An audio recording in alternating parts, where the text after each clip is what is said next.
Hi Rod. G'day. Tell us what your role is in the team here at New Harbour.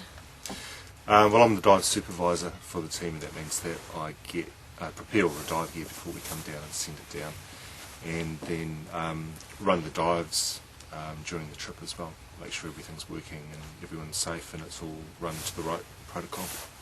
Okay, well, we've got a diver sitting here ready, and wondering if you could show us how the diving apparatus works and what's needed for diving in Antarctica.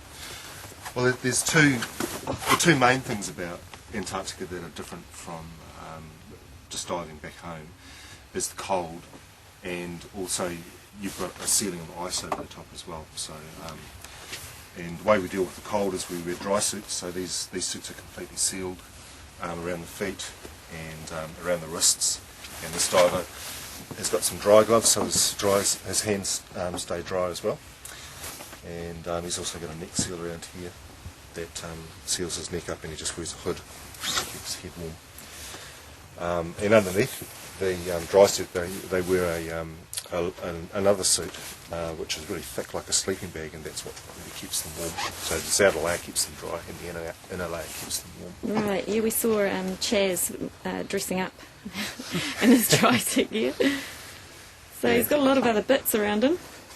Yeah, well, the other thing is that because you're diving under, between 2 and here 4 metres of ice, you don't have direct access to the surface. So if something goes wrong, you can't just come to the surface. You've got to get back to the hole. And the way we deal with that is we have lots of air. Instead of most divers in New Zealand would just wear one single tank, whereas we use 2 tanks. And we also have 2 regulators as well, in case in Antarctica regulators can freeze up and stop working. So we have a backup one, we have a spare one in case that happens. And because we've got 2 tanks with lots of air, it means it gives you a lot of time to sort out problems if anything goes wrong. Great, sounds like a good move. Yeah. Okay.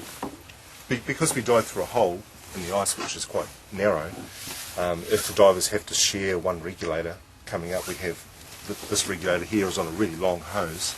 It's about just over 2 metres long, and what that means is this Drew could give this regulator to the other diver, and they can both come through the skinny hole in single file, because this regulator reaches right and down. then I can breathe out this one. And then he swaps to his second regulator there. Okay. And this hose here, this one adds air to the dry suit, and it just keeps the diver warm. And you watch him get really muscly right now. And then it comes out this valve, get air. So the ear is like an insulator. You become like a double glazed window, right? That's right. And this hose here is there's a little bladder in the back of the tanks here, and you can use that to make you float or just sink. You just kind of press this button, and it blows up this little bag at the back here. We've been learning about fish being able to do that sort of thing too. Yeah, like swim bladders.